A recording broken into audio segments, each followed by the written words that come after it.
Hey, everybody. What's going on?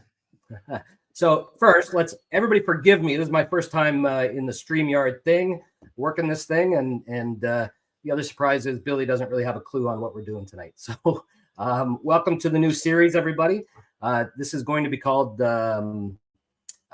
Let's Talk Husbandry.Pro. And Billy and I are going to introduce it as the two guys that started this crazy thing. We'll go ahead and tonight we're going to go over kind of where it started, what the software is. We're going to talk about a few of the things that Billy likes, a few of the things that we're working towards for the future. And that's going to be the first episode. Subsequent episodes are going to be really cool because they're going to be actually run by partners that we have. And they're going to be featuring different parts of the platform that they really like, they really use. So each week we will get different people in here looking at different parts of the software. So you're probably not going to see Billy and I for another couple months on this program. But hopefully we'll keep it going for quite a long time, and it'll be an educational thing that you can refer back to and ask questions to later on. Hopefully we'll get some time for that, and we'll see how it goes. So welcome. Thanks for joining us, everybody.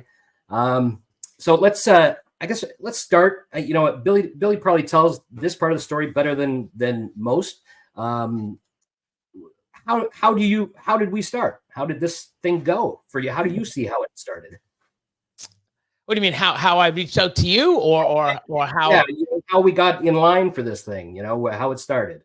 I guess the first thing was you came over to my house one day to pick up the racks, yeah. Right? Sleep rack. A bunch of arboreal racks.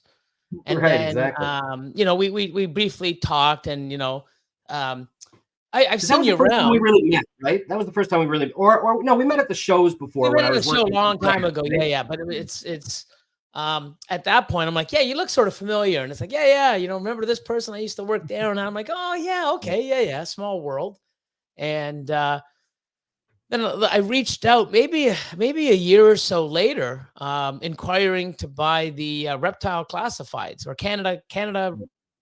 Reptileclassifieds.ca. And because I heard you were selling it, and I figured it was better than Kijiji, and it was something that was missed from Reptiles Canada. It was sort of like, let's do this for Canada and have a site for hobbyists and reptile people. And I figured, I could do that, advertise if I bought it, maybe, put some work and bring it to life. And when I reached out, you're like, no, I was going to sell it, but not anymore. I'm like, oh, I heard it was. It's like, yeah, I think I want to hold on to it, for something else I'm working on. I'm like, oh, that's too bad. Can I ask what else you're working on? And then you said, yeah, well, I got this reptile husbandry software. And I'm like, what? Really?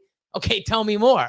And then, we were just talking away, and I'm like, okay, well, you know what? Instead of buying this other thing, let me know what's going on and where you're at. And I'd love to be a part of it. And from then we probably had 2 or 3 meetings prior, where you wanted to go and what you were doing. And then all of a sudden it's like, okay, I think I'm ready to I think I got all my ducks, lined in a row. And let's talk more, and let's see if you really want to come on. Here's what I've got. Are you interested? And I was just like, oh my God. And it wasn't even close to where it is today. Not even close. And you know what? At the time when we first started talking about it too, it was nothing. There was hardly anything there, Reptiscan was the only thing out there. But our platform, when we first talking about it, it barely did anything. So And then even at launch, we were, there wasn't a ton there. So the thing that I liked about it most, which Reptiscan is the only thing that I would even remotely compare to it. When we first were talking about it, because that was the best one out there. But what attracted me to it, because I tried Reptiscan, I'm like, I can't do this. The menus, you have to go searching for everything. There's so much stuff I'll never use, but I have to see it. And yours, when you explained what you wanted to do, it's like, listen, if you breed 5 feeders, you select those feeders, and then that's all you choose from. You don't, we're not going to put every type of feeder on the planet. And if you're feeding ball pythons, you got to go through 40 ones to find rat, you know, and stuff like that. And the customization and things where, you know what, if you don't brumate animals, we take brumation away. If you do, you bring it in. And little things like that is like, wow. And, you know, what really, I think what sets us apart is one thing you said to me. It's like, especially when we were, you know, you said, hey, Billy, this is, you know, what I want to sell. This is what it's worth. And, you know, this is how it is.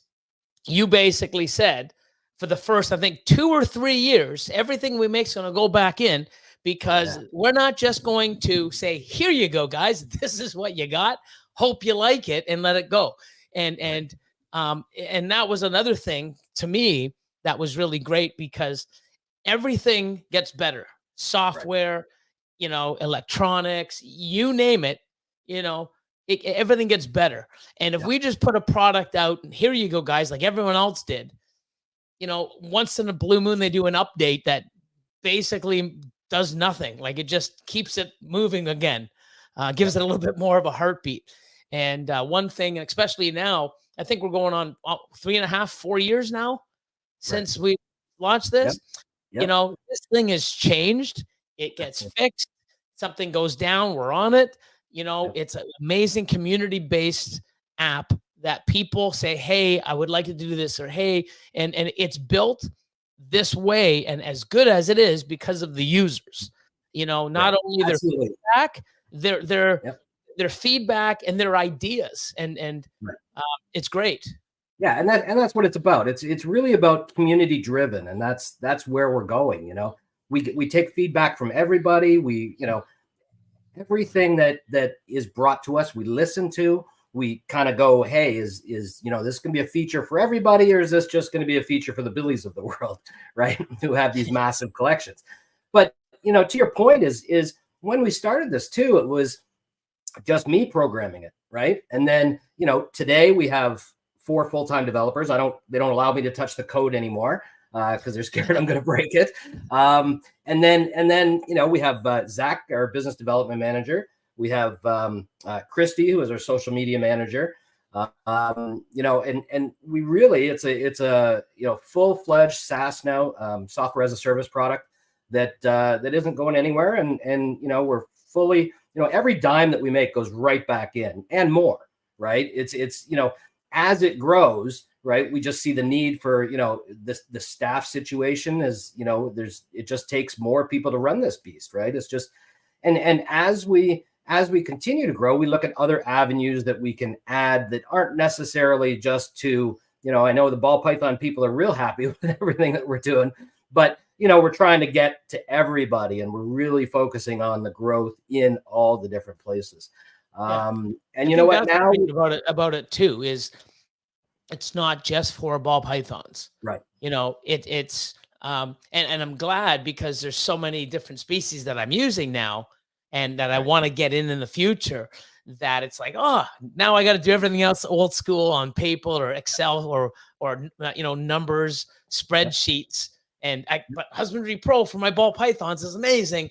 You know, I wish we had this for these other species, but that's what's great about it. It's And the other thing is, you know what, when it's neat, because I'll go ahead and take a look in the animal list occasionally, just for, you know, because I got to kind of keep up on what people are using it for. But, you know, in there, we've got bed and breakfasts, we've got vehicles, right? We've got aquariums, we've got, you know, all that kind of stuff. People are, anything that they need reminders for on a daily basis, because they're using it for their animals, right? You can easily make, you know, a species called, you know, feed the cat or the cat, and then give yourself reminders to feed the cat, or call the, you know, the dog walker and make sure this happens. But you can really, because of how it's built and the customization, like you said, you can take it from this beast that it is, right? It's pretty daunting when you come into the platform, for sure.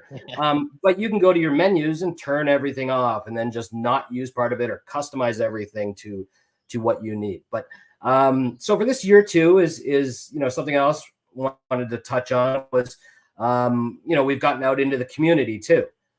We've done, I think 4 shows. We've got, I think 2 or 3 more this year that we're going to as a full company. We've got, you know, 4 staff going to each of the show, or 5. Zach and Jesse drive from Texas to whichever show, Tinley, Daytona, California. I fly down and meet them there. So it's been one of those things that it's been great eye-opening to meet people, see them out in the field. Yep. I have people, how they use the software is just blowing me away. I have some people that use, Rack View and they don't use anything else. And, personally, I use Quick Activities. I never use Rack View. So it's interesting to see the way people are using it. And that's what's going to happen over the next while. Jeremy's here too watching, and he's going to focus on one of the things that, he likes the most about the software. So really we're going to, each time we do one of these shows, we're going to have a different take on the software, hopefully. And then people can come back and learn and that kind of thing from it. So I think tonight what we'll do is we'll just go through kind of the basics of the software. We don't need to get too in depth into anything. This is just more of an introductory to people, for people that don't know a lot. And then we'll hit some questions and stuff. I don't know how StreamYard works, so I hope you're watching the comments and you can throw them up if we have to answer anything. I hope you have the access to do that. I believe you do. Yeah, I'm pretty sure I do. So pop up anything that comes up and we'll go from there. So let me get the software on the screen here. I think this is how you do it. Oh no, hang on. What do I have to do? Preset share screen, right? And then application window. There we go. Share. Okay, I'm new. Here we go. Okay, sounds good. So one thing I'm gonna, before we do anything here, I am gonna say that I use dark mode. Do you use dark mode or you use? I use dark as well. Yes. You use dark. Okay, so I just wanted to show everybody that one of the things, and I'm gonna be turning this way because I got the screen over here, is that you can set the color scheme whatever you want. I believe as you come in, it's pretty much that would be default when you start using the software. But all you need to do is go up to your layout here, scroll down and change to different modes, whichever you prefer, and then change up the colors however you want that. You can also change font size. I think you also use the menu at the top, don't you? Correct. Yeah, I do menu at the top. It gives me more of a screen that I can, see all at once instead of having the menu. I can see that being, I see, and that's where I would never have really noticed that before because I use, a 29-inch monitor, right? So mine is very wide. I have tons of space and I don't use it on a laptop or anything else, but I can see how that can benefit having it on the top. So you get a little bit more space on the sides there. So let me, actually, I don't want to go to the scanner. Let me go here, browse racks. There we go. Okay. So I think one of the things that people ask a lot is how much it costs and, what you get and everything else. And can you pull up, are you allowed to share? Are you able to share your screen too? Let me see if I can. Let me see, share screen. So if you go to the main page, if you can do it. So I've got to go into, let's see. So Billy's gonna try and pull up the different subscription levels there are. And just because I'm gonna try and I can't always do the pricing off the top of my head, but for up to 5 users, it's free for everybody. So come in if you have a few animals, use it forever at no charge. If you're coming in for the first time too, when you select your plan, you're going to get your 30 days for free. There we go. So if you want to scroll down to the pricing there. So you get your 30 days for free, regardless of what level you choose. So you can go ahead and use level. I would always go in as a breeder level when you first start it. So if we go down a little bit, so the breeder levels, he's in Canadian dollars, 24 a month, but I think US dollars is. I'll change it to the US. Yeah. Sorry. No problem. So it's $18 a month US for the breeder level, and I think that's kind of the sweet spot where you get all the features, up to 500 animals, 500 active animals. So we always recommend when you're starting out to take the breeder level program and go with that one because you can change it after the 30 days. You can downgrade or upgrade or wherever you want to be on that. But this one gives you kind of the idea of how everything works and that kind of thing. Commercial operation. Oh, there's also yearly pricing on this too. So you get I think about 2 months off if you do it by the year. Scroll down, 149 for the year for that pricing level. So that's really kind of the sweet spot with all the features. So that's the one we recommend.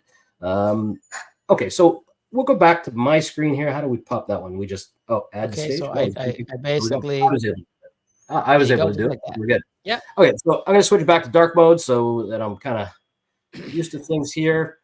Okay, so I think what I want to do, Billy, is I think we'll just run through the menu here on the left-hand side, talk about, basically what kind of those things are, and then we'll go ahead and say, if there's anything that we need to deep dive into at another time, we'll write that down and we'll get that in a future episode too. And I'll look over for any questions, and that way I can pop them up when it's convenient. Perfect. So if anybody has any questions, feel free to ask. We'll answer them as we go. On the menu on the left-hand side, you've got, as stock, you've got all these menu items, which start, basically with your dashboard up here. And your dashboard has different panels on it that you can actually configure all these panels. You can say which ones you want on. You can reorganize the panels. You can change, here you can change what the large quick buttons are for your mobile device.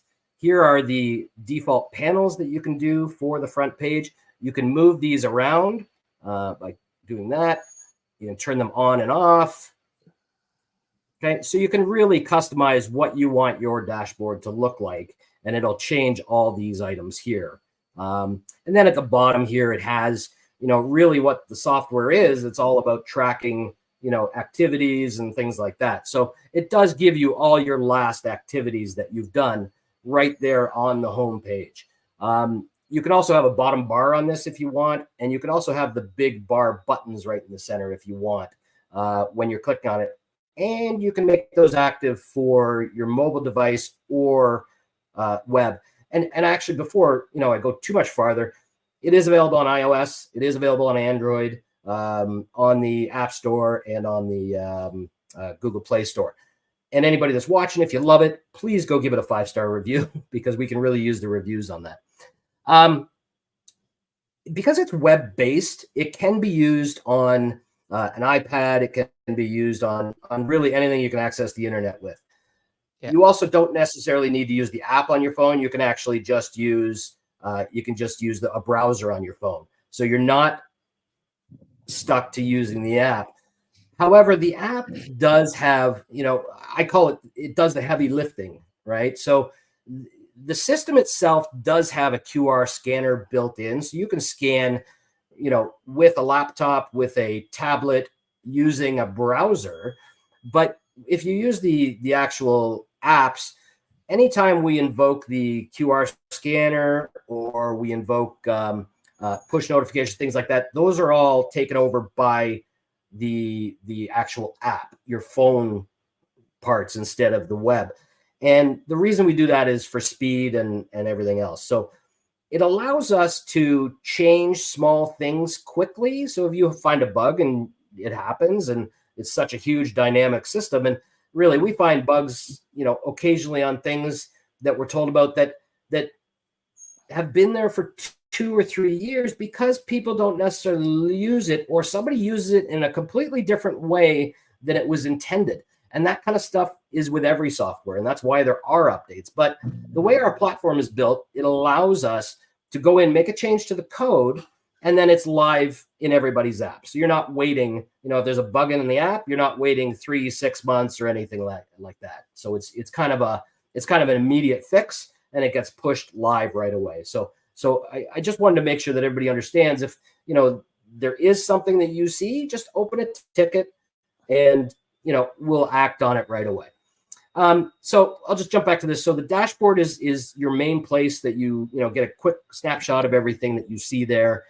Remember these things, there's also notifications up top that I've noticed when we go to look in people's accounts to help them out. I notice people have a lot of these notifications still at the top. And all you need to do is when there is one up there, I don't have any on my screen, you just hit the X and they're gone forever. once the notification is there, so you don't need those to stay there all the time. You can actually turn those off. The other main part that people are going to be using is the animal list view. And again, with the animal list view, customization is really the key. And I think we were asking for, I think we were running a contest or talking to people about, hey, what else would you like to see here? What would you like this to look like? Because right now we've got the grid view, which is that view, which was the original view, I think it was. And all these pictures, if you've added pictures, you can set them as your primary pictures. We've got the table view, which is kind of a power user view, right? Because you can do everything from this. And these tables That's what I use. Yeah, you use the table view. Exactly. And then I sort of have to because, there's so many. Exactly. Yeah. And it gives me access to everything at once. I see the racks, the location, if it's for sale, if there's a picture, and what's great is all that's customizable too. Whatever you want to see or what you don't, everything's customizable, which I love. Yep. You go here to the table settings and you can turn all the different columns on. So really, if you've got a wide screen, you can go ahead and turn so many of these things on, and then you've just got so much data in this table. And you can also change the color of the table, the way the table functions and things like that. So you could spend, I know people that have tweaked these things all the way and they spend so much time in here. So that's the table view, and we'll go ahead and take a look at the condensed view, which is kind of the view we use this view to show at the shows. And it's also, I think, the default view now also when you come in. This is the view that we have just because it's kind of a medium size and it looks really good on a phone too, and it's easy to work on a phone. And then the last view is the designer view, which was the newest view. And we can go ahead and change all these colors. So that's all customizable in the settings here. I believe that's down at the bottom here. So you can change all your primary colors down here for these. So make it look exactly the way you want. Cool. So that's, I know a lot of people use this view. It's a great looking view. It's, fairly large though. You don't see too many animals. So if you only got a few animals, it's a really good view to have. Okay. So we'll go add animal. Very simple. You can add animal from a special link here, or you can do it from the list view with a little button at top. And really, when you do add an animal, all you need to add is have the animal type and animal ID, I believe, and that's it. And you can go ahead and add an animal.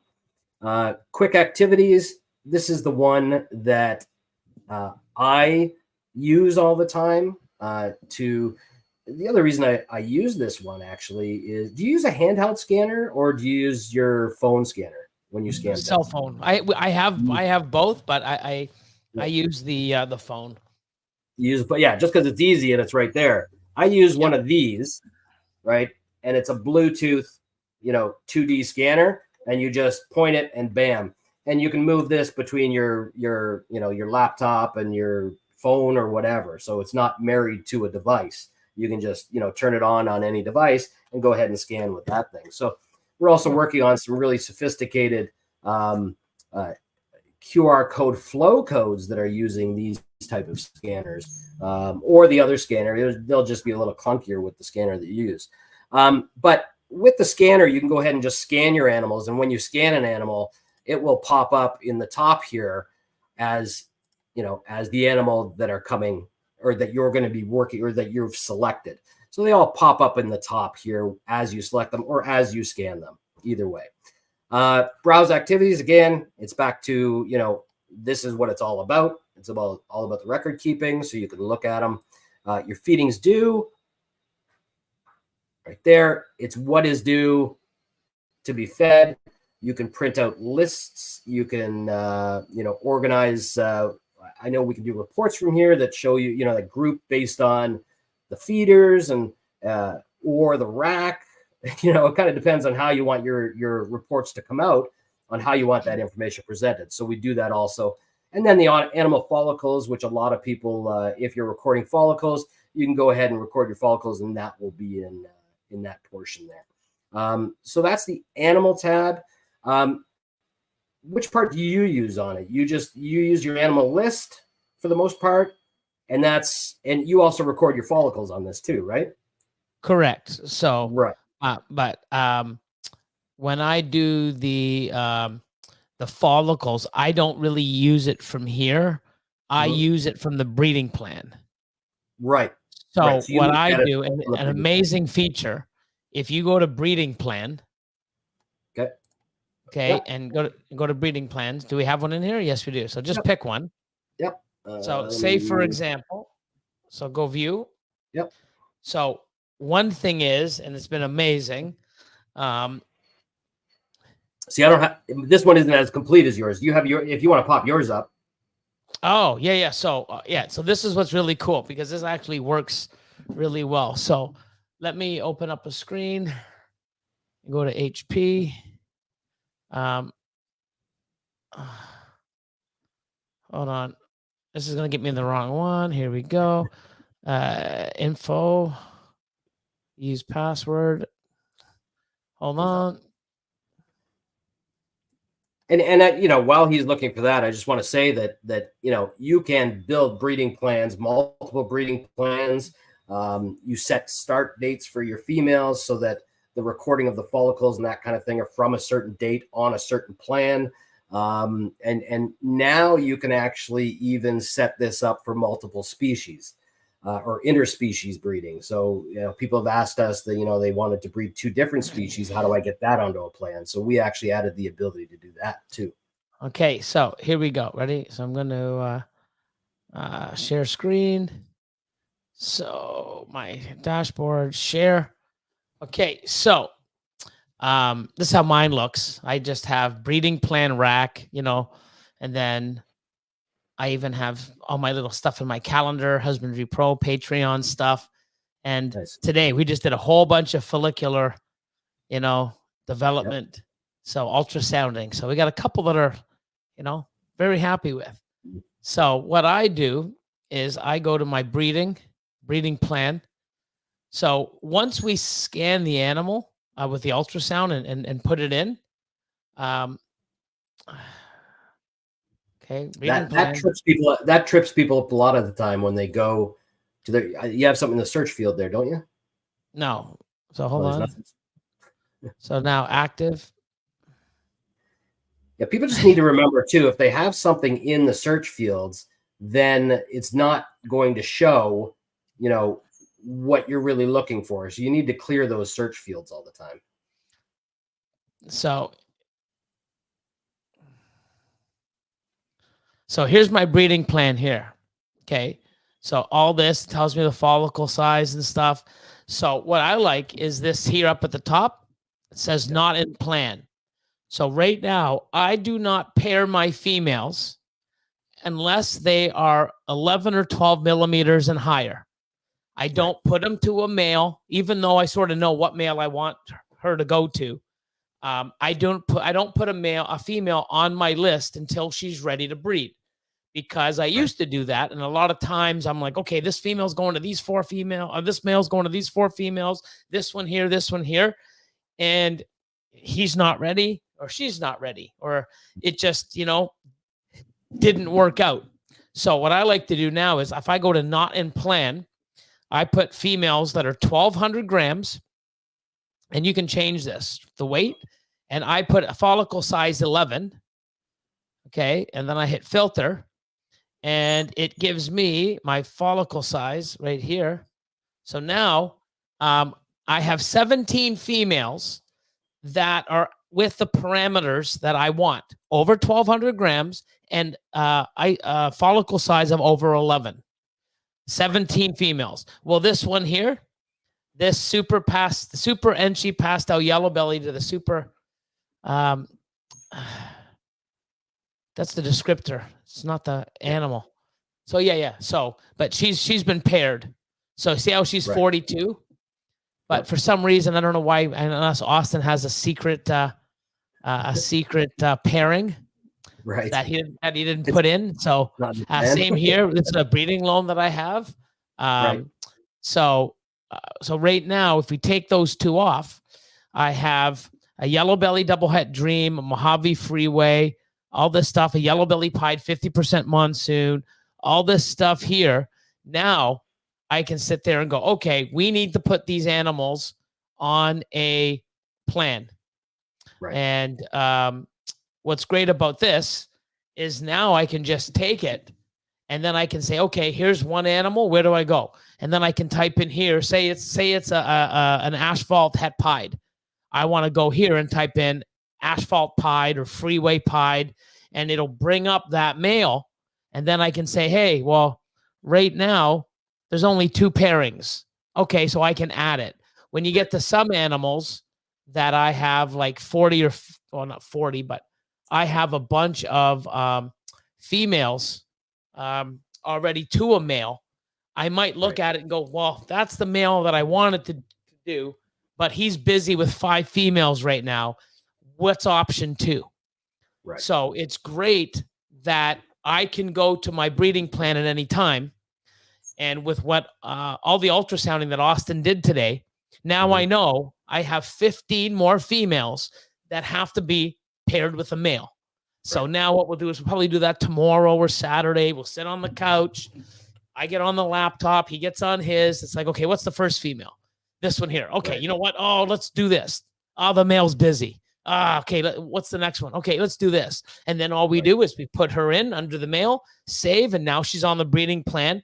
Now that number goes from 15 to 14, and we go through it. And if there's an animal that we just really don't know, we leave, and then next week or 2 weeks later, you know, she's still going to be on there. And then we can plug and play her then. But it's really amazing because before we put that filter in of follicle size, you know, what animal's over 1,200 grams? Okay, cool. Okay, let's type it in. We have to type it in, go look at activities, find the follicle size. Oh, she's only 6. Nope. And we were going through like 10, 11 animals to find one. Oh, we got one. Yay. We were so excited. But now it's just right there. And if I want my parameters, like, you know what, I don't pair until they're 19 and I want them at 1,400 grams. You just put 1,400 grams as the weight or higher. And, you know, your parameter of 17, 18, 19, and they will be the only ones on the list. You don't have to go searching. You know, it's right there in front of you, and you're doing the action anyways with your phone. Scan, follicle size, 12, submit. Now, trying to do that when you have 30, 40, 50 females that you did, which one, instead of trying to write it down and then go back, it's just so easy. You just filter what you want and it's there. And I think an important thing too is, you know, a lot of us are aspiring to have more animals and build it into a larger, you know, enterprise. And, you know, if you're worried about, you know, how much work is it to get it all started and everything else, you know, you got to start somewhere. It's better to start now putting that data in than later on, right? Because it just becomes more daunting as the time goes on. But one of the things you did say is that, you know, it actually kind of reminds me of one of the features that a lot of people don't know. I was with Zach at the last show, I think, and I said, well, do this. And he said, oh, I didn't even know that existed. So up at the top here, when you have search for anything, what you can do is you can just type in here the beginning of, you know, the ID. Very good. The beginning of the ID right at the top here in this search for anything.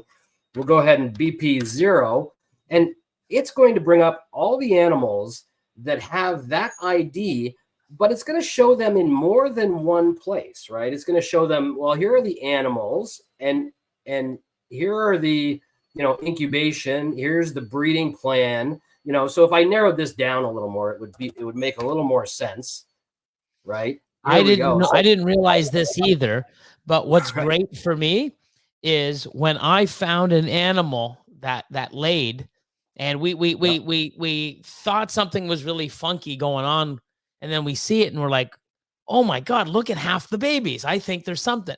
So then I would go and I saw the male, and then I would type up the male, search for the male, and it told me his breeding. It told me who I bred it to, all the other female. And just like this, it gave me every single thing about that animal that was registered or done that was linked with that name. And I could go there and, oh my God, I paired 7 females this year and 11 last year. Cool. Now I can go and look, and now I can go and tag all the females that they're possible this, or you can link everything together. And it was seconds instead of before, when I have animals pre 19, 20, 18, sorry, 19, 18, 17 and back. I'd have to go into the Excel sheet, Control F, try to find it, and then search through all the different ways. It was so tedious. And then I write stuff down. But this is an amazing feature because it tells you what it is. Yeah. And you just click on whichever one it was. If you wanted to find them on that breeding plan, you click on it, and then it goes to that animal on the breeding plan. So you're good to go. So it's such a powerful little feature that a lot of people actually have no clue that it exists. So it's always nice to show something. I wonder if you can make it like, I mean, because it sort of blends in at the top. I wonder if we could make it like a highlighted sort of field. Sure, we can. Yeah, we can put a border, a drop shadow on it. Sure, we can put a border, a drop shadow on it. Yeah, because even when I was watching a live that we did, or I was on, and I think it might have been Jeremy, Warfel's Morphs, and I'm like, I didn't even know that I could do it. And then I went, and I'm like, where the hell is it? Oh, it's all the way at the top. It's sort of hidden, right? So if we could actually highlight that with white, or just make it stand out, so it almost is like, oh, what is this thing? Oh, search. Let me type it in, and it'll I think attract people like a fly to a light. Exactly. Okay, so we'll pop back over onto the menu here, and we'll go to the next big section in the plan is racks. It's kind of another part of you've got your animals. Now where are they? So it's racks and cages, and I'm not going to go through every little thing on this menu item, except for I'll hit the racks, but they all pretty much work the same way, whether you're doing racks or you're doing and there's a demo account, so we can mess with it and break things, and there's a lot of information that isn't necessarily there. But racks and cages and groups all kind of work the same way. A rack, you can feed a rack all at once after you build your rack. So you can build your rack either, a standard rack like this, or you can do what are called complex racks. And it's different number of bins in the rack in different configurations, right? Like if you've got an ARS 7030 on the bottom and a 5040 or 5540 on top, I think it is, you can set it up that way. That's how I have mine set up, because that's the size of rack that I have. And you can feed racks, in one shot. You could also do groups the same way. So you can build groups for people that have, community type animals. You can build a group. And you can also, when you do feedings for groups, you can do multiple types of food for that group also. So there's a lot of really complex things that you can set up to use these racks and use these groups. And I know somebody's going to be doing a rack one in the next couple weeks, doing a demo. One of our partners, his topic is about racks. So they'll be doing, the rack view and going over exactly how they use the racks. But the cages and the groups are the same thing. You can also even put groups of animals into a rack spot. So really, it's really intuitive on how you can do all that kind of stuff. And you can even you can slide these things around, right? So if you want to if you don't want the animal, there anymore, you can go and put it over there. And then it just moves. Quick question. One of the things that I have to do, and it's probably a Billy problem, but I think other people will have it too. And I think it'll be useful. So I have, say, my for sale rack. I have like 3 ARS 10 series racks for my stuff that I have for sale. Right. Okay. Because I have a for sale rack. Once they're hatchlings and I feed them, and I'm going to say they're holdbacks, they go in my holdback room. If they're for sale, they go into the for sale racks. So when I have, like, I do a show or I do a sale, I ship into the US once a month. I got 20 or 30 animals that are all over in different racks that I got to take out. Right. It'd be so nice because once I go and I remove them and make them inactive and type in who I sold them to and how they paid and stuff like that, now I have all these different holes. It'd be nice for me to hit bleep and it just moved them all to the next one. And it would give me my 20 empty spots at the very end of the rack, instead of me going 1, 2, 3, 4, 200 times to move the animal over. You manually move the animals? Yes. Oh, so, but how else do I do it? So, yeah, you would have to. I think that's going to be a Billy problem, because then you would have to, we'd have to make sure that that flows the same way you actually physically do the move. Yeah, well, I do them in order, like 1 to 3, 1 to 3, right, like exactly. and I think that's because here's the thing: if anybody has, even say they're adults, yeah, it's a Billy problem. Zach, no, it's not. Apparently, it's not a Billy problem, because Zach's saying, "Yeah, I got this problem too." So. Oh yeah, and you know what it is? It's one of those things where what I end up doing is, because before, when I didn't have Husbandry.Pro, I would just shift them all over and it'd be done the same day. But when I have it, it's so tedious that I gotta move the tubs, move them all over, shift the one, from the one here up to the bottom, and shift everything up, and then at the end I gotta move them all in Husbandry.Pro. So it's not a 20-minute or half an hour task. It's a lot longer, because I got to manually drag and move over all these animals, as well as physically move them in the rack.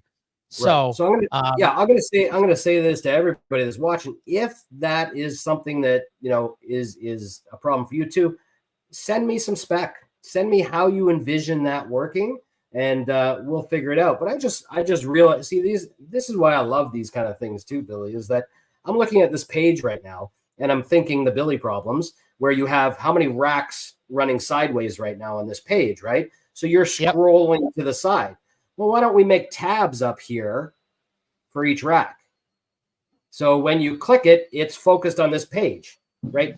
So you could turn that on or off, have the scroll still, or have the buttons to show each rack instead of. But it still doesn't move my tubs around. No, it doesn't move your tubs around. That was just an additional idea I came up with. Yes, I understand. So if somebody can say to me, hey, this is because I have a tough time thinking that it's going to work every time when you're moving them around and then we're moving them programmatically by the click of a button. I see that being a problem matching up. And that's why I always think, is this going to be something that's going to cause us more headaches than it is? Well, I'd like to test it if we need to, because it'd be something where, and what I do is I go to rack mode. So I actually pull up rack at a time. Okay. Right. So I don't really do rack view. The only time I really do that is when I have 20 animals that I have to move over from rack, say, 3 to rack 2. When there's 20 of them, I got to basically go and bring them up and then drag them that way. But if there's 4 or 5 animals, I just like having one rack in my rack, I go list rack. I put in the rack number. So I'm only looking at it. I make sure that I'm looking at the 6 spaces that are missing are identical to the 6 spaces out of the rack. And then I start moving, because I don't want to move animals if my rack virtually is different than it is in person. Like, okay, well, how come there's 5 spots virtually on my rack, but I got 7 missing? Okay, there's 2, I have to be perfect before I even move them. So then I move them, and then I don't mind when I do move them, and then I don't mind going in and just adding those other 6. But if it's a lot, I like to drag and drop from the other rack to the new rack. I just see, what? So whenever we do bulk anything, we always think about, what is this going to happen after? What's going to happen with the users? And we try to minimize, tickets and support and all that kind of stuff. If somebody's hitting one button to do a bunch of moves and they go, he didn't move something properly, or he didn't remove an animal properly, we would have to have an undo button in order to undo everything that just happened, or else we're going to have, tickets opened up when somebody's moved 40 animals incorrectly. And now they want to revert that. They get frustrated because now they got all this extra work because we had that one button. I know it's a buyer beware kind of situation. You press the button, your problem, right? But we always try to minimize the ability for people to really mess things up. We had somebody delete all their animals the other day. because they did a bulk, right? And it happens, right, where people accidentally do things. So we try to minimize those things. But yeah, it's something we can look at for sure. 3 or 4 people have already said they would like, something along that lines. I know the Control-Alt-Shift that, Tyrone just said, yes, that would work fantastic on the computer, but it wouldn't necessarily work on a Mac or an iOS or an Android, right? So whenever we try to figure out those problems, I think it'd be something where you'd have to have a parameter. Like if you are going to use this feature of bulk moving your animals, after they are, or synchronized or whatever you want to call it, it must be done on a computer. And, it has to have something. Are you sure? Like, does your virtual rack online match the rack in physical reality? If click here and it'll move everything one. And if there's 6 spots, they'd all be filled in. You should have 6 spots at the bottom, because it just magically moved everything. Yeah. So, if it's a feature somebody wants, it's not hard to do. It's just a scary thing to do from my point. It's just one of those things that when we look at programming, when we look at it, we say, is this more benefit or is it going to mess things up? So, because I know a lot of people will move animals and sell stuff. But for me, it's, like I do sell stuff out of my whole back room. When someone wants a big package, I do pull some stuff. I don't think I would use it in my adults because my adults are sort of there and they don't really shift. But my whole back room, my for sale, even my hatchlings, when I move my hatchlings into my whole back or for sale, I've literally got to go and I got to move manually 1,800 friggin' animals, when I change. So when I decide to do this every couple months, like I hate seeing all these empty holes. And what I do is I turn tubs upside down, and then it still looks horrible because I got an upside down tub, or I put them in without a label. So I don't see the nice, Husbandry.Pro QR code. That's an OCD thing too, right? Yeah. It's an OCD thing. So it's one of those things, man. It's like, I know I have to do it because I need the shift to make room for the new animals. And I keep everything in chronological order. So it's like, oh, it's so tedious. But you know what? I got to spend a day or two to get this done because I have to. And it's like, if this was something easier, I could do this like every couple weeks or every month instead of dreading for 2 months. And like, I got to do it now because I need space. And this looks Billy, ridiculous. From the beginning, I've always been about saving time, right? Because my sales pitch from the beginning, and I tell this to people when we go to shows too, I guarantee it's going to save you money. 100%. At the end of the day, the $18 that you give us a month is saving you far more than $18. Right? Guaranteed.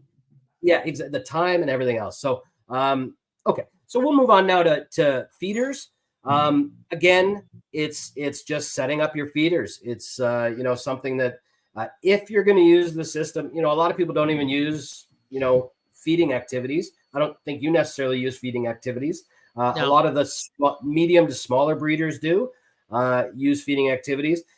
And the benefit that I see is being able to produce these fantastic, documents that go with the animal that show when they fed and when they've done all this kind of stuff.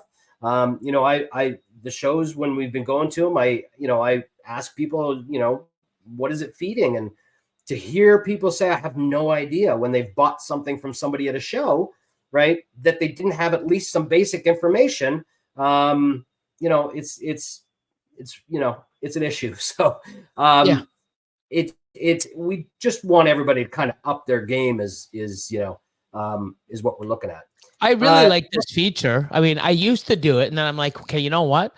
So now I basically sort of, mark, or I don't even really do that now because we do it. It's not as many, but if I feed every 2 weeks.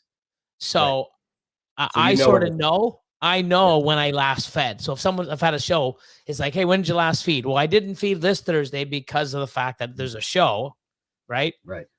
I fed last Thursday, or, I can actually look and know when I fed. But I do like the feature that you can track your inventory and see what your costs are and how much you're doing. And if you're ordering frozen thawed, I mean, it's amazing. But I also like that I tracked the ones that I didn't eat.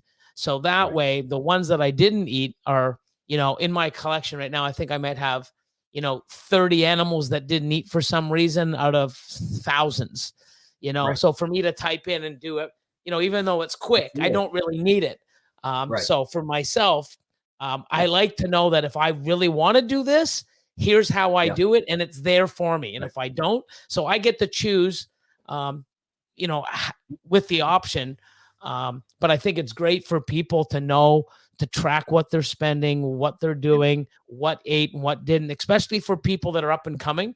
Because if you go to a show and like you said, it's mind blowing. If I'm going, hi, when did this animal eat? I'm not sure. What does it eat? I'm not sure. When was it born? I'm not sure.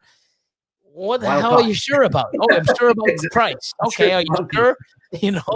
And I find that even when people, and I've been using the QR code since day one that it was available for my animals at a show, because I sell, 30, 40, 50 animals. And back in the day, I used to just have the ID. And I'm like, see that ID, message me in a couple days. And, and I'll tell you all that. And then I'm sitting there giving myself more work, looking up and this, and it's now when people see that info, oh my God, oh, look, it eats rats. This is what, oh, wow, here's the parents, here's the lineage, here's the picture. It's so professional. And it's right there. And then people are blown away. Like, they almost forget that, that the animal is what they fell in love with. Like, oh, I got all this information now. I want the animal. So it's a great selling tool. It really is. And it makes you look professional. Yep. Okay. A lot of people don't even think to ask. Zach's trying to move us along because he knows that we're not going to get through the whole menu this way. Okay. So the breeding, we already touched on the breeding plan. I will just load it up one more time. You can have multiple breeding plans for multiple species, and you can have them separate, or you can actually now make breeding plans that doesn't care about the species at all. However, you basically add your male to the left-hand side, and then you add your females for what that male is breeding to your right-hand side. And then in this box here, it will show all pertinent information about the female, weight, follicles, reproduction activities, anything that you apply to that animal that would be considered something that was important with breeding. And we consider weight and follicle development and pairings, copulations, those kind of things will end up landing on this page here. So you get a quick view of what's going on. You can also post the activities from this page. You can also take your genetics calculator, pop that up. I've got no genetics in one of the animals, but you can do that, and then it'll basically give you the results that you would expect from breeding those two animals together. We'll move on to the incubator. Whenever you create an incubation record, a reproduction record, it will create, or it can create an incubation record if you create one that will have, how many eggs are there, when they were hatched. It will automatically calculate the date that they should hatch based on the species. Also a breeding plan on more. Yeah, so Alvaro is going to be doing the breeding plan in 2 weeks. So he'll go over it in depth. As far as the incubations, because they'll show up on here, you can also make this kind of stuff public. Everybody has their own public page when you're on the breeding plan, when you're on the breeder plan. And then it will show this stuff live to the public if you want. You don't have to. And then these little eggs will start shaking when it's about to hatch and that kind of thing. So this is a nice little visual view. There is the regular view also, which is the more power user view. But I really enjoy this view too. Birthing records are something that we added that and somebody that did the reason we came up with this is, I don't know if anybody knows Corey Woods, but he's always had birthing records from as long back as I can remember. Ralph Davies did it too. And it's something that's kind of been a lost art. So now you can create these records that you will always have. It will show you the results. You put pictures in, put notes on, when things happen with the clutch or with the whole, animals that came out. But these can also be public on your public page if you want. But it's a great way to go back and see kind of what was happening previous years. And then you can provide that to, if you're selling a female later on, that's, a proven breeder for 5 years, you can provide that information to the buyer also. We also offer, have a system for breeding loans. So Billy had an animal that was on a breeding loan that I had seen. And what you can do is you can set this animal up to notify the owner when certain things happen, and you can set it up to, when they feed, when they breed, all that kind of stuff. It'll send them either an SMS notification or an email notification when it's happened. Because for me, if I'm lending you a snake, I want to know kind of what's going on with its care. So it's something that, we added very early on. Contacts, very simple. It's your breeders or customers are going to be there. Any of your suppliers, anything else you want to do. You can make your custom categories too to hold them in. Calendar. I know you use the calendar a lot. Any of your reminders are going to show up on the calendar. You can do custom reminders on the calendar, custom notifications on the calendar. All you got to do is put them on the calendar. But a lot of things land on the calendar automatically also. So it's a good view to see what's going on for your day. Your to-do items are also there. So you can make your own personal to-do items, or you can assign to-do items to other people. If you have more than one person using your platform, you can have multiple users. But with it right here, actually, I'll go to the menu item. You can add different users that can share your account, and they can come in under their own login. You can make to-dos and reminders for them specifically. Make sure you clean out this, make sure you do that. So that's a decent feature. Do you use the to-do feature at your place? I did at the beginning, and then for some reason, when Austin would sign in, he never got anything. But this was when it was first came out, Right. But yeah, if somebody uses that system, the to-do, there are a lot of parts of the system that I don't look at ever, right? So we love to get feedback from people that actually use different parts of the system, because we're not looking at it all the time. If you feel that there's a way to improve it, if you don't think it's necessarily doing exactly what we thought it should do, let us know. Do you like chicken sandwiches? Yes. Okay, it's a really weird out of the blue question, but the reason is I would like for you to come down when you can one day. Yes. I'll take you for lunch, and I'll give you the best chicken sandwich you've ever had from Chicken Cartel. It's mind-blowing. It's crazy. And I would like for you to see how we use it with my full staff, Austin, myself, Alex. Okay, how do you do this? Well, this is how we do. Oh, that there's an easier way, because I know that the way I do things, like the quick features, I know I'm not using that at all. I'd use the rack. Right. And if you say, oh, I'm sure that we could be even more efficient. And even if we aren't, this is the most efficient platform I've ever used, or software. It saves me time. I know where everything is. But I know that there's stuff that we're not using that we could. And if it isn't working, you could say, hey, because I would love to say, hey, Austin, instead of me calling them and giving them a list on a text message, I would love to do it here. And that way, oh, you never asked me to do that. Sure, I did. Look, oh my God, I did. Yeah. So that works for me perfectly. Accountable. I got a bunch of babies that need to be ID'd. So I'll 100%. I really think that I would like to be able to use this system, and here's something that, and just show, here's an easier way, or this is why we built this. Absolutely. Absolutely. And you know what? These things help me out too. Absolutely. Awesome. Okay. So the next thing we're going to go on to is the commerce, and the commerce is available again for breeders. And it's basically, you know what? I'm not going to go through everything on here. It's basically your pricing system. It's for sharing price lists. It's to manage your store,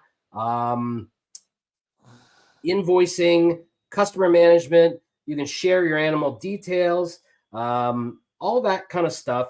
And I did want to touch on two new things that we've got with your store. you would go and you would set up your store, and it would become your public view, and then it would become, Husbandry.Pro/stores, and then whatever you name your store. And then you could go and you could see that store. Now, we've added this button here that is the store checkout, and this is where you can offer, people to be able to purchase directly on your store. So you can, connect it to Square, Stripe, and PayPal. People can actually hit a buy now button, completely check out. We're just finishing adding additional options for you to charge different rates for shipping. So the user can, select shipping or pick up at an expo or something like that. So we're pushing that feature even more to allow you to fully say, you know what, I'm not on this classified website for animals. That's not where I want you to go and look at my animals. I want you to go and look at my animals on my page, because the benefit of that is when they go to your page, they're jailed to that page, right? They're not, looking at Billy's animals and now they're looking at, Zach's animals and now they're looking at, and then they get lost and they start traveling down the road to somebody else, right? If you send somebody to your Husbandry.Pro store, right, they're there, right? That's where they are. They're not searching other animals from anybody else. So from my standpoint, it's one of those things where you're bringing somebody to see one animal, and hopefully instead of them seeing a better animal from somebody else, they're just seeing another animal from you that they may want. So it's a good way to kind of focus, somebody on your product, not everybody's product. Under the store. Yeah, I was going to say, click that button. Yep. And it shows you, it shows your visitor numbers. So it's basically, how many people visit your store. Because this is the demo store, it doesn't have a lot. But this will keep track of how many people are coming to the store on a daily basis, weekly basis. I'm gonna hijack the screen for a second. Sounds good. So this is what I like about my store. Yep. Okay. So 77 hits today. Wow. On my store. Today. That's fantastic. I do a lot of sales from my store. But right. look at the, in the last 30 days, I have 5,300. So if you go and one of the reasons is if people go to my website, the link to my store is on my website. Right. Yep. So, every time I say, hey, I'm having a sale, here you go. If I do an ad like, hey, click the link here to see more, they click it and you just get that by this little, show them where they can get the link for the store. If you go back to the setup right here, right there, yep. My store, right there. Yep. And then you just do the copy. So the little copy, right? Nope, yep, right here. This is the copy. Yep. And then now you could even say, like, say on Instagram, hey guys, blah, blah, blah, add the link. They click that link, it takes them right to your store. And like I said, I've had 77 people go to my store today. And one of the reasons is because I'm having a sale this weekend. So I'm sure people are in there writing the list because when they go there, but you see the numbers. I mean, I've had 5,000, over 5,500 people in the last 30 days go to my page. And, it's a very good tool. And like Robert said, they're going to my page and surfing my page, not going and then, oh, here's an animal from Billy. And then they get lost. And what did I look at? I don't know. Exactly. They go down that rabbit hole. That's more cool than yours. Right. You can also download the QR code for it. So basically it's a QR people can scan. We'll go to your page too. But you'll go ahead and you can set up all your terms and everything else. Select the animals you want to show on your store. You can set it so anything that you have, technically what we do is we consider anything that you have set as for sale with a price or as zero because it could be inquire. We allow that to be a public thing. Not all the data that is included. You actually select what data you want to show too on your store. You can say, I want to show feedings or I don't want to show, activities or whatever. You can say, I want to show the parents or I don't want to show the parents. And this is also an extension of, when you're doing shows, right? You can print QR code labels for the containers at the shows, and people can come up and scan and they get all that information on their phone. And not just that, and people don't necessarily think about this part of it, is they're scanning it, yes, and then they're walking away, and that's fine. But the fact of the matter is, they're in your history. The history of that animal is on their phone now. Next time they open their browser, they can see it, right, and remember it at a later date. So we always want to get people onto their device somehow. Get your name on their device is kind of one of my things. Is we always want to make sure that they take something away. So other than the store, we've got the sharing the animals. You can actually select which animals you want to send somebody. If I want to send, this animal, and this animal, and I want to go ahead and send that, I can send an email. And what I would do is I would just, here are the animals that you're interested in, email address, and hit send. And away it goes with a link to each of those animals. They click on that link. It opens up that animal's detail page. And now, because of the buy now buttons that you can add, they can actually buy the animal right away. They don't even have to talk to you again, right? So those are just really powerful features. And all this stuff, when you put it in the first time, it gets saved. So the next time you want to use it, it's all defaulted and ready to go. So we're really work on, try to minimize the time you need to do certain things. Third-party data, it's just really all our integrations. So we have the spider web, which is the thermostat. It's web connected. Sensor push, thermostat, and humidity controllers. We also do those. Slither sense controllers. We're working on SwitchBot right now. They have temperature controllers. They also have webcams and switches and things like that you'll be able to control from the platform. So you'll be able to, tell it to turn on lights at a certain time if you use the SwitchBot, devices. So that will all be coming in the future. Morph Market Export and social sharing isn't quite done yet, but we're waiting for approval from Facebook on social sharing. And what basically that is you would go and you would connect your account to your Facebook, or you would connect your account to Facebook, and then you can go and almost anything, either photos or animal details or anything like that, you can go ahead and push it directly to Facebook or Instagram from this. So you would go and you would select what groups, so I would do Husbandry.Pro group. I might not be, no, I'm not connected currently. You would do your Husbandry.Pro group, and then, or your personal page or something like that. You would select what, data that goes, and it would send all that information in a really nice post directly onto Facebook or Instagram. So we're just waiting for approval. Yeah, we're just waiting for approval for that to go live, and then that'll be available. Utilities menu, big menu. Basically, this is where your label designer is. This is the label. If you use another label designer, if you use the Dymo label designer or the sheet label designer, I highly recommend you move over to the label designer that says new beside it.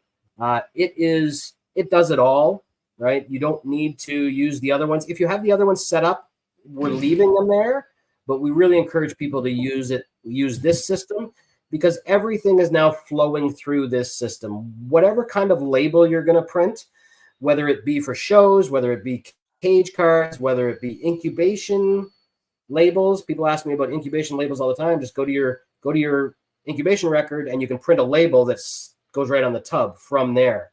But you design them all within this platform here, and then you can save them and then reuse them at any time, different sizes, different colors. You can do full color. You can put animal images on here.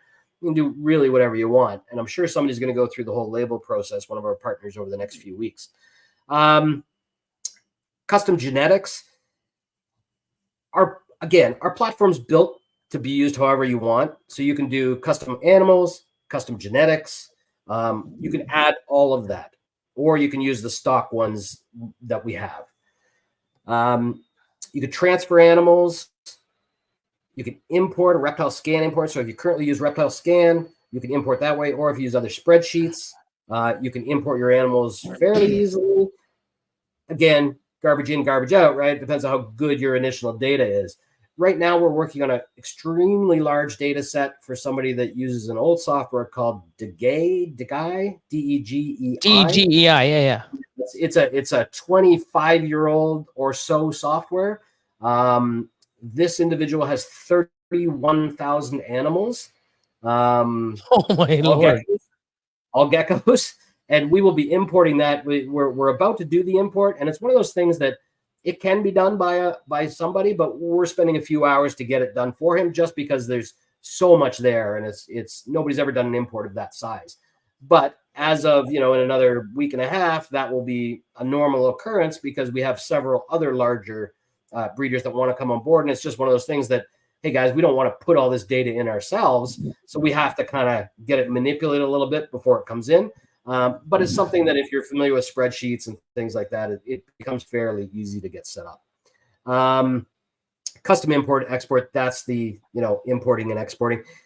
The other thing, if you're never sure if your emails are going through, we always have the email log that, kind of says what's going on. You can make sure that somebody got their email, it was sent to them, whether it was delivered or not, all that kind of stuff is available to you. So if somebody says, I never got the email, you can go back here and say, yeah, you did.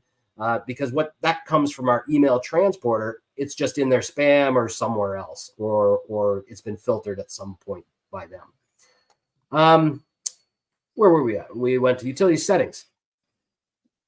Settings, we got general settings, subscription settings, animal settings, profile settings, scanner settings, activity settings. And I think the one that I just kind of want to touch on is your activity settings, because this is, kind of the cornerstone of what the software started as, recording activities. You can set up custom activities. You can set up group and nested activities. So if every time you feed, you also change water, or every time, you can set up a single activity that will post all those activities to that animal at one time. You can also now go in and change the color of how this activity shows up everywhere within the platform. So if you always want your, copulations in bright yellow, and you always want your reproductions in red, you can go ahead and do that by setting these colors here to whatever you want. Okay, so then they'll show up wherever in the system in that color as those little bullets. That's one of the new features that we just brought in. Menu settings, again, if there's too much going on here, you can go into your menu settings and you can just really just throw them in the garbage, turn them off. You can reorder them. You can also create links to outside things that you do. So if you want to put a link on here to your Morph Market page, you can go right ahead and add that to your own menu item by creating a custom link to that. Again, down, moving anything around is no problem. Nesting it however you want, all that kind of stuff. You can also restore it if you screwed it up and reset it to kind of the basics there. Menu settings, bottom bar settings, that is to control. You can put a bottom bar either on your desktop, or it's generally for mobile, but you can have it active on both if you really want. Table settings, again, how they look, how they feel, how you interact with them, whether they have borders, how much spacing, all that kind of stuff. Panel settings, and that's it. So we'll go down to probably one of the last, oh, no, not quite the last. So support, we have the knowledge base here. It's hard for us to keep up on the knowledge base. Catherine was working on that a while ago. Yeah. And she went and got a new job. And, this is something that we do have to, start working on to make sure that, I got to close this somehow. There we go. I'm going to open this back up again. Wow. There we go. It's one of those things that it's not really up-to-date documentation, but it is basic documentation for using basic features of the site. It's there along with, so that there's a knowledge base and there's also the actual documents too. Support tickets, if you ever have a need, a change log, which I always encourage everybody to look at, because we do changes daily, right? We don't list every change. We list every change that has an effect on a user, if they put in a ticket, we can then, list it here and they'll see when it happened and whether it was updated or not. So I always encourage people to take a look at the changelog. We also put on new features onto the changelog when they come up. If you have a testimonial you want to give us, hit it there. Suggestion board. If you have a suggestion that, we don't love suggestions coming in as tickets. We like it to send them that way onto the suggestion board. Then other people can comment on them. We browse those when we don't have the things that we're currently working on that's in the pipeline. We always take a look at those and say, okay, yeah, that's a great idea. That's a okay idea. And we kind of prioritize those in-house. And we also have live support that is monitored during the day most of the time. And we can help you out that way if it's a really quick question. If you need any merch right there, you can also order your NFC cards there. Business management. We're going to be expanding the business management section. Integration with QuickBooks is coming. This can handle your inventory. We're going to be actually expanding that a lot because we see the business end of things being very important now going forward for a lot of people. So we're really concentrating on that also. The reports, PDF reports, a lot of different, and if there's a report that you don't see that we have, let us know. We're lacking on reports. We know that. We just need to know exactly what you want. And please don't say, hey, get me a report on, I need a feeder report. Okay, what kind of feeder report do you want? You really need to know all the information you want on the report, and we'll get it done. It's not a problem. And then, user to user. There is a user directory within the platform that you would set up within your profile that you can put on here what animals you deal with. Right here, somebody's put on what they deal with. You can put on all your contact information, and people can actually contact you through this. So if I wanted to send him a message, I would hit contact, and then that would show up in your messaging system that you can talk back and forth to somebody else. So I think that, another thing that I think Zach had said it to me when we were at one of the shows, didn't know the menu item existed. So right here, we have a menu item that has your genetics calculators, kind of a quick little get to a couple places, just another little fast menu that you can go to different parts of the platform that way. This button up here is not available to everybody, but if you are fluent in another language and you want to help us out, we do have a language suggestion system that allows you to say, hey guys, you've made that incorrect. Google has translated that wrong. This is what it should say. And you can make that suggestion to us. We'll click a button and roll it out immediately if it makes sense. So we, in the back end, we have all the suggestions. We can just hit a check and then it'll update our language file. So if you see the language off a little bit, let us know and we can make that change. Okay, so I think that's everything about the platform. I haven't seen a ton of questions. Billy, is there anything you want to touch on something that is kind of a game changer, something that you think is invaluable? I know you love it. You're just like, yeah, I mean, it's like I'm on this pretty much, hours and hours a day for something, updating, removing animals, shifting animals, doing people ask for certain things. I can actually go in and do a filter, and then here you go. I can send it to them, print off a PDF. It's it just the breeding plan. Yeah, you know what? I think the thing is, I think the future for us too has a lot to do with managing your business, managing your animals properly. And you know what? I was talking to one of the vets that was at a show, and he was like, you know what? This really needs to become an industry standard because of the tools that it gives you, not only to sell, but also to keep track of your animals properly, make sure your husbandry is good. And different people of different levels use it different ways. And we have a lineage tree, correct? We do. Now, it's very, very, very basic. It's just words and lines, correct? No. So I'm not sure. You got to go into your animal. Yeah.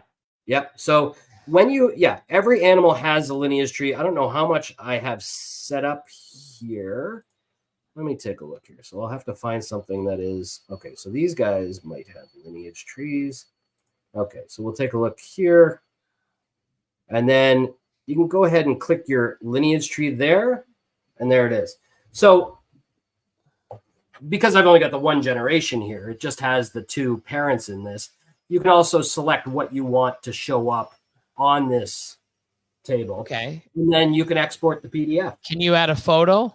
Can we make this a little fancier? Yeah, we can. So once somebody is using this to its fullest, I would love to see how they're using it and what features you'd like, because the thing is, there's only a certain amount of space in here, right? To add a photo and things like that. But if it's something somebody wants to do, because it's not just on the screen, it's also, you're exporting a PDF now, right? We're actually doing a print, right, of that lineage tree. Once that tree gets large, right, how is that going to look when we've added pictures and we've added a bunch of other things? So I see, I would love to see how somebody's using it multi-generations and see how we can fit that in. And again, because we've only been around 4 years, there's only a certain amount of data. I would love to see if somebody's got multiple, right, generations in here that we could look at. That would be fantastic. Going forward, just to kind of let everybody know where we're kind of going with this is that we have QuickBooks coming. We have rodent breeding coming. So we have it's not going to be a full-blown system. It will be a very comprehensive system on basically husbandry for your rodents, just in another, tab on there. Anybody that breeds their own, you'll be able to track costs with that, what it costs to raise that animal and things like that. So we will definitely, we're focusing on that. That's actually, personally, I'm focusing on that next. Other than that, we've just updated our Square connection. I think the Square connection we used to do is you had to go set up an app and do a certain thing. We're just testing right now. One click, go to Square, authorize, come back, and you're set up. We'll be doing the same thing with Stripe, even though Stripe was easier in the beginning.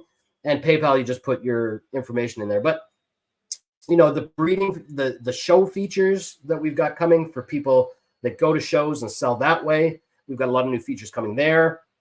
And we're working a little bit with Adam from Proper Royals on a WooCommerce site for him, and it's a branded for him, and it uses our WooCommerce connection. So if you have a current WordPress site, or if you have an OpenCart site, you can actually install our plugin, and any animal that you have for sale can be pulled to your WordPress or your OpenCart site.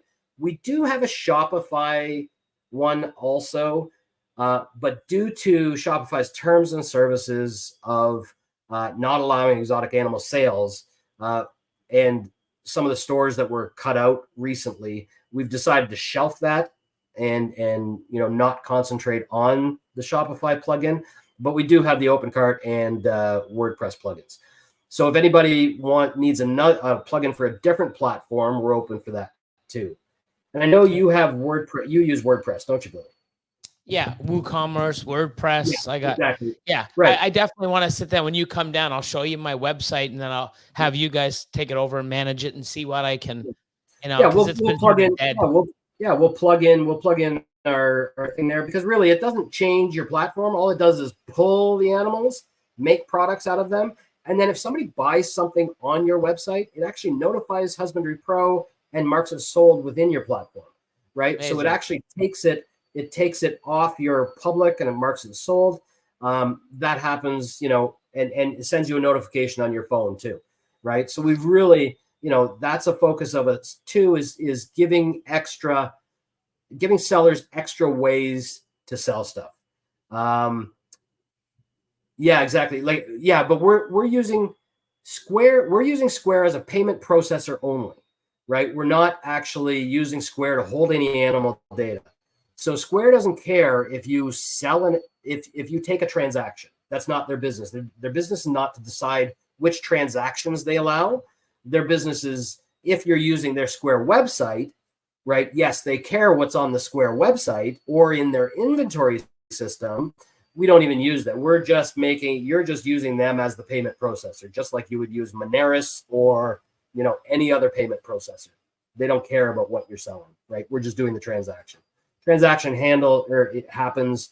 If you're doing it on our site, we actually we have no part of the transaction. The transaction is between you and your seller because it has your Square information stored in our platform and just the ID that allows the connection. That's all it does. And you can disconnect that at any time, right? So there's nothing, nefarious going on there.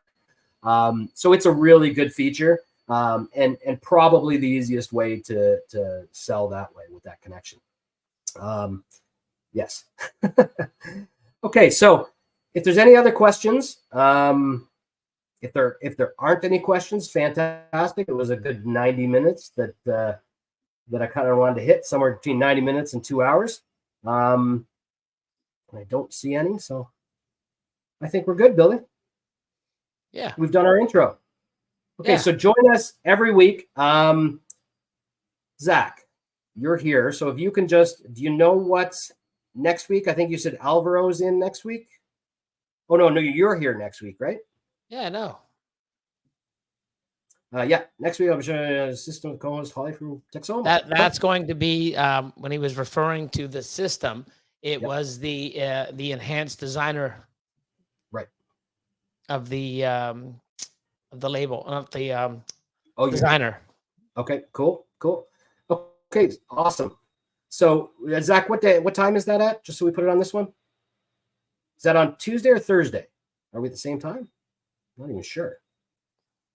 Yeah, he might be cleaning animals right now. He might have walked away. No, he's sitting there. It's usually a delay. I put him on the spot. Oh, is there? Yeah, there's always a delay. So okay, he's so we'll have that waiting. Yeah, we'll have that up on the up on our YouTube channel tomorrow, with the schedule for that, and Christy will be shooting it out everywhere. So it's Tuesday the 28th, and I'll be away, so I'm not even going to get to watch it. Good stuff. Okay, so Billy, thank you very much. Thanks everybody for joining us, and hope to see you again soon. Thanks very much. Bye, guys.